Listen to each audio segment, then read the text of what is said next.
اسلامی ادوار چینل پہ آپ سب کو خوش آمدید۔ آج میں آپ کے لیے شمشیر بے نیام کی 13ویں ایپیسوڈ لے کے آیا ہوں، تو چلیے آئیے شروع کرتے ہیں۔ خالد کو یاد آ رہا تھا کہ وہ اس روز کس قدر مطمئن اور مسرور تھا۔ قریش کے سرداروں کے دلوں میں جو تقدر پیدا ہو گیا تھا وہ صاف ہو گیا تھا۔ خالد بڑھانکنے والا آدمی نہیں تھا، لیکن اس نے یہ تہیہ کر لیا تھا کہ رسول اللہ صلی اللہ علیہ وآلہ وسلم کو اپنے ہاتھوں قتل کرے گا۔ یہودی ایلچی جواب لے کر آ گیا۔ رسول کریم صلی اللہ علیہ وآلہ وسلم نے ابو سفیان کی للکار کو قبول کر لیا تھا۔ لڑائی کا جو دن مقرر ہوا وہ مارچ 626 عیسوی کا ایک دن تھا، لیکن ہوا یوں کہ سردیوں کے موسم میں جتنی بارش ہوا کرتی تھی اس سے بہت کم ہوئی۔ اس کا نتیجہ یہ ہوا کہ یہ موسم تقریباً ہوش گزر گیا اور مارچ کے مہینے میں گرمی اتنی زیادہ ہو گئی جتنی اس کے 2-3 ماہ بعد ہوا کرتی تھی۔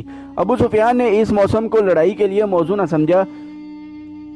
اس یاد نے خالد کو شرمسار کر دیا تھا۔ وجہ یہ ہوئی تھی کہ ابو سفیان موسم کی گرمی کا بہانہ بنا رہا تھا۔ مشہور مورخ ابن سعد لکھتا ہے کہ ابو سفیان نے قریش کے سرداروں کو بلا کر کہا کہ وہ کوچ سے پہلے مسلمانوں کو خوفزدہ کرنا چاہتا ہے۔ اس نے یہودیوں کی خدمات حاصل کی اور انہیں خاصی اجرت دے کر تاجروں کے بھیس میں مدینے بھیج دیا۔ انہیں ابو سفیان نے یہ کام سونپا تھا کہ مدینے میں وہ یہ افواہ پھیلائیں کہ قریش اتنی زیادہ تعداد میں بدر کے میدان میں آ رہے ہیں جو مسلمانوں نے پہلے کبھی نہیں دیکھی۔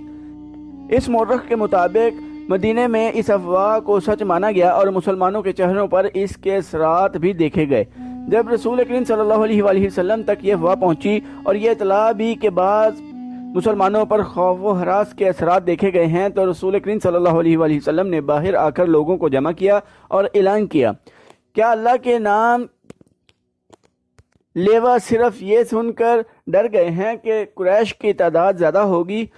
کیا اللہ سے ڈرنے والے آج بتوں کے پجاریوں سے ڈر گئے ہیں؟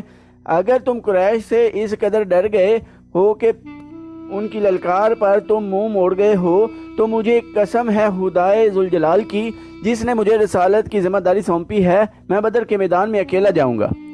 رسول خدا صلی اللہ علیہ وآلہ وسلم کچھ اور بھی کہنا چاہتے تھے، لیکن رسالت مآب صلی اللہ علیہ وآلہ وسلم کے شیدائیوں نے نعروں سے آسمان کو ہلا ڈالا۔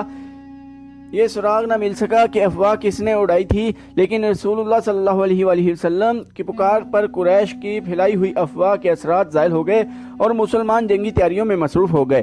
دن تھوڑے رہ گئے تھے۔ کوچ کے وقت مسلمانوں کی تعداد 1500 تھی۔ ان میں صرف 50 گھوڑ سوار تھے جن یہودیوں کو افواہ پھیلانے کے لیے مدینہ بھیجا گیا تھا۔ انہوں نے واپس آ کر بتایا کہ افواہ نے پہلے پورا کام کیا تھا، لیکن ایک روز محمد صلی اللہ علیہ وآلہ وسلم نے مسلمانوں کو اکٹھا کر کے چند الفاظ ہی کہے تو تمام مسلمان بدر کو کوچ کے لیے تیار ہو گئے۔ ان کی تعداد مدینے میں ہماری موجودگی تک 1500 تک پہنچ گئی تھی۔ ہمارا خیال ہے کہ تعداد اس سے کم یا زیادہ نہیں ہوگی۔ آج مدینے کو جاتے ہوئے اس واقعہ کو یاد نے خالد کو اس لیے شرمسار کر دیا تھا کہ وہ اس وقت محسوس کرنے لگا تھا کہ ابو سفیان کسی نہ کسی وجہ سے مسلمانوں کے سامنے جانے سے ہچکچا رہا ہے۔ خالد کو جب مسلمانوں کی تعداد کا پتہ چلا تو وہ بڑکا بپھرا ہوا ابو سفیان کے پاس گیا۔ ابو سفیان، خالد نے اسے کہا، سردار کی اطاعت ہمارا فرض ہے۔ میں اہل قریش میں سردار کی حکم عدولی کی روایت قائم نہیں کرنا چاہتا، لیکن مجھے قریش کی عظمت کا بھی خیال ہے۔ آپ اپنے رویے کو تبدیل کرنے کی کوشش کریں، کہیں ایسا نہ ہو کہ قبیلہ قریش کی عظمت کا احساس مجھ میں اتنا زیادہ ہو جائے کہ میں آپ کے حکم اور رویے کی طرف توجہ نہ دوں۔ کیا تم نے سنا نہیں تھا کہ میں نے یہودیوں کو مدینے کیوں بھیجا تھا؟ ابو سفیان نے پوچھا۔ میں مسلمانوں کو ڈرانا چاہتا تھا۔ ابو سفیان، خالد نے اس کی بات پوری ہونے سے پہلے کہا، لڑنے والے ڈرا نہیں کرتے۔ کیا آپ نے مسلمانوں کو قلیل تعداد میں لڑتے نہیں دیکھا؟ کیا آپ نے خبیب رضی اللہ عنہ اور زید رضی اللہ عنہ کو اہل قریش کی برچیوں کے سامنے کھڑے ہو کر نعرے لگاتے نہیں سنا تھا؟ میں آپ سے صرف یہ کہنے آیا ہوں کہ اپنی سرداری کا احترام کریں اور بدر کو کوچ کی تیاری کریں۔ دوسرے ہی دن مکہ میں یہ خبر پہنچی کہ مسلمان مدینہ سے بدر کو کوچ کر گئے ہیں۔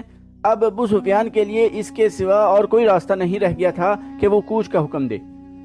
قریش کی جو تعداد بدر کو کوچ کے لیے تیار ہوئی وہ 2000 تھی اور 100 گھوڑ سوار اور اس کے علاوہ تھے۔ قیادت ابو سفیان کی تھی اور اس کے ماتحت خالد، اکرمہ اور صفوان نائب سالار تھے۔ حسب معمول ابو سفیان کی بیوی ہند، اس کی چند ایک کنیزیں اور گانے بجانے والی عورتیں بھی ساتھ تھیں۔ مسلمان رسول کریم صلی اللہ علیہ وآلہ وسلم کی قیادت میں 4 اپریل 626 عیسوی بمطابق 1 ذوالقعدہ 4 ہجری کے روز بدر کے میدان میں پہنچ گئے۔ قریش ابھی اصفہان کے مقام تک پہنچے تھے۔ انہوں نے وہیں رات بھر کے لیے پڑاؤ کیا۔ صبح ان کی روانگی تھی، لیکن صبح طلوع ہوتے ہی ابو سفیان نے اپنے لشکر کو کوچ کا حکم دینے کی بجائے اکٹھا کیا اور لشکر سے یوں مخاطب ہوا: قریش کے بہادروں، مسلمان تمہارے نام سے ڈرتے ہیں، اب ان کے ساتھ ہماری جنگ فیصلہ کن ہوگی۔ ان مٹھی بھر مسلمانوں کا ہم نام و نشان مٹا دیں گے۔ نہ محمد صلی اللہ علیہ وآلہ وسلم اس دنیا میں رہے گا، نہ کوئی اس کا نام لینے والا، لیکن ہم ایسے حالات میں لڑنے جا رہے ہیں جو ہمارے خلاف جا سکتے ہیں اور ہماری شکست کا باعث بن سکتے ہیں۔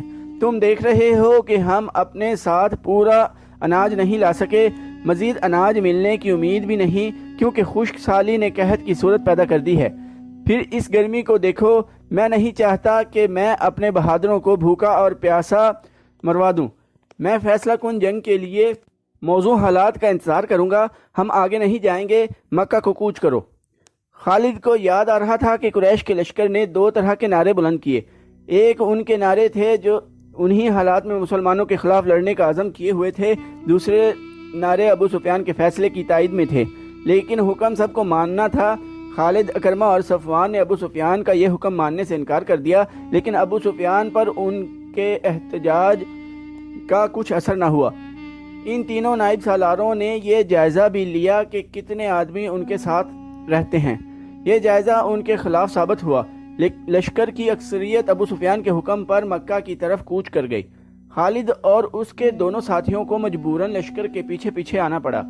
خالد کو وہ لمحے یاد آ رہے تھے جب وہ اہل قریش کے لشکر کے پیچھے پیچھے اکرمہ اور صفوان کے ساتھ مکہ کو چلا جا رہا تھا۔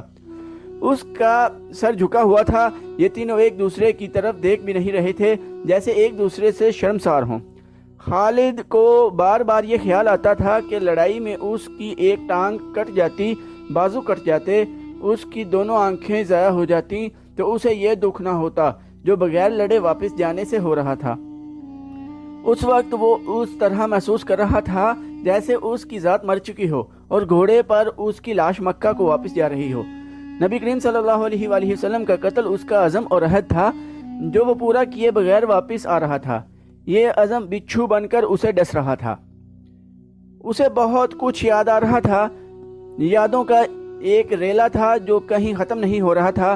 اسے یہودیوں کے تینوں قبیلے بنو نذیر، بنو قریظہ اور بنو کینکا یاد آئے۔ انہوں نے جب دیکھا کہ قریش مسلمانوں کے خلاف لڑنے سے منہ موڑ گئے ہیں تو وہ سرگرم ہو گئے۔ یہودیوں نے مسلمانوں کے خلاف زمین دوز کاروائیاں شروع کی، مکہ گئے اور قریش کو مسلمانوں کے خلاف بھڑکایا، مگر قریش کا سردار ابو سفیان ٹس سے مس نہ ہوا۔ خالد کو معلوم نہ ہو سکا کہ ابو سفیان کے دل میں کیا ہے اور وہ مسلمانوں سے لڑنے سے کیوں گھبراتا ہے۔ اسی سال کے موسم سرما کے اوائل میں خیبر کے چند ایک سرکردہ یہودی مکہ گئے۔ ان کا سردار حیی بن اخطب تھا۔ یہ شخص یہودیوں کے قبیلے بنو نذیر کا سردار بھی تھا۔ یہودیوں کے پاس زر و جواہرات کے خزانے تھے۔ یہ چند ایک یہودی ابو سفیان اور قریش کے دیگر سرداروں کے لیے بیش قیمت تحفے لے کر گئے۔ ان کے ساتھ حسین و جمیل لڑکیوں کا طائفہ بھی تھا۔ مکہ میں یہ یہودی ابو سفیان سے ملے، اسے تحفے پیش کیے اور رات کو اپنے طائفہ کا رقص بھی دکھایا۔ اس کے بعد حیی بن اخطب نے ابو سفیان سے خالد، اکرمہ اور صفوان کی موجودگی میں کہا کہ انہوں نے مسلمانوں کو ختم نہ کیا اور ان کے بڑھتے ہوئے قدم نہ روکے تو وہ یمامہ تک پہنچ جائیں گے۔ اگر وہ اس میں کامیاب ہو گئے تو قریش کے لیے وہ تجارتی راستہ ہمیشہ کے لیے بند ہو جائے گا جو بحرین اور عراق کی طرف جاتا ہے۔ قریش کے لیے یہ راستہ شرک کی حیثیت رکھتا تھا۔ اگر آپ ہمارا ساتھ دیں، حیی بن اخطب نے کہا، تو ہم مسلمانوں کے خلاف خفیہ کارروائیاں شروع کر دیں گے۔ ہم مسلمانوں سے دگنے تھے تو بھی انہیں شکست نہ دے سکے۔ ابو سفیان نے کہا، ان سے 3 گنا تعداد میں ان سے لڑے تو بھی انہیں شکست نہ دے سکے۔ اگر چند اور قبیلے ہمارے ساتھ مل جائیں تو ہم مسلمانوں کو ہمیشہ کے لیے ختم کر سکتے ہیں۔ ہم نے یہ انتظام پہلے ہی کر دیا ہے۔ حیی بن اخطب نے کہا، قبیلہ غطفان اور بنو اسد اس کے ساتھ ہوں گے، چند اور قبیلے ہماری کوششوں سے آپ کے ساتھ آ جائیں گے۔ خالد کو کیا کچھ یاد نہ رہا تھا؟ 3-4 سال پہلے کے واقعات اسے ایک روز پہلے کی طرح یاد تھے۔ اسے ابو سفیان کا گھبرایا چہرہ اچھی طرح یاد تھا۔ خالد جانتا تھا کہ یہودی اہل قریش کو مسلمانوں کے خلاف صرف اس لیے بھڑکا رہے ہیں کہ یہودیوں کا اپنا مذہب اسلام کے مقابلے میں خطرے میں آ گیا تھا، لیکن انہوں نے ابو سفیان کو ایسی تصویر دکھائی تھی جس میں اسے مسلمانوں کے ہاتھوں تباہی نظر آ رہی تھی۔ دوسری طرف خالد، اکرمہ اور صفوان بن امیہ نے ابو سفیان کو سر اٹھانے کے قابل نہیں چھوڑا تھا۔ ہم آپ کو اپنا سردار تسلیم کرتے ہیں، لیکن آپ یہ تسلیم کریں کہ آپ بزدل ہیں۔ اگر مسلمان موسم کی خرابی اور قحط میں لڑنے کے لیے آ گئے تھے تو ہم بھی لڑ سکتے تھے۔ آپ نے جھوٹ بول کر ہمیں دھوکہ دیا ہے۔ ابو سفیان بزدل ہے۔ ابو سفیان نے پورے قبیلے کو بزدل بنا دیا ہے۔ اب محمد صلی اللہ علیہ وآلہ وسلم کے چیلے ہمارے سر پر کودیں گے۔ اور ایسی بہت سی طنز اور غصے سے بھری ہوئی آوازیں مکہ کی گلی کوچوں میں گشت کرتی رہتی تھیں۔ ان آوازوں کے پیچھے یہودیوں کا دماغ بھی کام کر رہا تھا، لیکن اہل قریش کی غیرت اور ان کا جذبہ انتقام انہیں چین سے بیٹھنے نہیں دیتا تھا۔ ابو سفیان اس حال تک پہنچ گیا کہ اس نے باہر نکلنا ہی چھوڑ دیا۔ خالد کو وہ دن یاد آیا جب اسے ابو سفیان نے اپنے گھر بلایا تھا۔ خالد کے دل میں ابو سفیان کا وہ احترام نہیں رہ گیا تھا جو کبھی ہوا کرتا تھا۔ وہ بادل نخواستہ صرف اس لیے چلا گیا کہ ابو سفیان اس کے قبیلے کا سردار ہے۔ وہ ابو سفیان کے گھر گیا تو وہاں اکرمہ اور سفیان بھی بیٹھے ہوئے تھے۔ خالد، ابو سفیان نے کہا، میں نے مدینے پر حملے کا فیصلہ کر لیا ہے۔ خالد کو ایسے محسوس ہوا جیسے اس نے غلط سنا ہو۔ اس نے اکرمہ اور سفیان کی طرف دیکھا۔ ان دونوں کے ہونٹوں پر مسکراہٹ آ گئی۔ ہاں خالد، ابو سفیان نے کہا، جس قدر جلدی ہو سکے لوگوں کو مدینے پر حملے کے لیے تیار کر لو۔ یہودیوں نے چند قبائل کو قریش کا ساتھ دینے کے لیے تیار کیا تھا۔ ان سب کی طرف پیغام بھیج دیے گئے۔ یہ فروری 627 عیسوی کے آغاز کے دن تھے۔ مختلف قبائل کے لڑاکا دستے مکہ میں جمع ہونے لگے۔ ان قبائل میں سب سے زیادہ فوج غطفان کی تھی۔ اس کی تعداد 3000 تھی۔ منیہ اس کا سالار تھا۔ 700 آدمی بنو سلیم نے بھیجے۔ بنو اسد نے بھی خاصی فوج بھیجی جس کا سالار طلحہ بن خلید تھا۔ اس کی تعداد تاریخ میں نہیں ملتی۔ قریش کی اپنی فوج کی تعداد 4000 پیادہ، 300 گھڑ سوار اور 1500 شوتر سوار تھے۔ اس پورے لشکر کی تعداد جو مدینہ پر فوج کشی کے لیے جا رہی تھی کل 10,000 تھی۔ اس کی کمان ابو سفیان کے ہاتھ تھی۔ ابو سفیان نے اس متحدہ فوج کو جمعیت القبائل کہا تھا۔ ان میں سے کچھ قبائل مکہ میں نہیں آئے تھے۔ انہوں نے اطلاع دی تھی کہ جب لشکر مکہ سے روانہ ہوگا تو وہ اپنی اپنی بستی سے کوچ کر جائیں گے اور راستے میں لشکر سے مل جائیں گے۔ خالد کو آج وہ وقت یاد آ رہا تھا جب اس نے مکہ سے کوچ کیا تھا۔ لشکر کا تیسرا حصہ اس کی کمان میں تھا۔ اس نے ایک ٹیکری پر گھوڑا چڑھا کر وہاں سے اس تمام لشکر کو دیکھا تھا۔ اسے لشکر کے دونوں سطرے نظر آ رہے تھے، دف اور نفریاں اور شہنائیاں اور لشکر کے مترنم آواز جو ایک ہی آواز لگتی تھی خالد کے خون کو گرما رہی تھی۔ اس نے گردن تان کر اپنے آپ سے کہا تھا کہ مسلمان پس کر رہ جائیں گے اور اسلام کے ذرے عرب کی ریت میں مل کر ہمیشہ کے لیے فنا ہو جائیں گے۔ یہ اس کا عزم تھا۔ یہ لشکر 24 فروری 627 عیسوی بمطابق یکم شوال ہجری مدینہ کے قریب پہنچ گیا۔ قریش نے اپنا پڑاؤ اس جگہ ڈالا جہاں احد کی لڑائی کے لیے خیمہ زن ہوئے تھے۔ وہاں 2 ندیاں آ کر ملتی تھیں۔ دوسرے تمام قبائل احد کی پہاڑی کے مشرق کی طرف خیمہ زن ہوئے۔ تو آج کی ایپیسوڈ یہیں ختم کرتے ہیں۔ چینل کو سبسکرائب کر دیں، لائک اور کمنٹ کرنا نہ بھولیے گا۔ ٹائم دینے کے لیے شکریہ۔ اللہ حافظ۔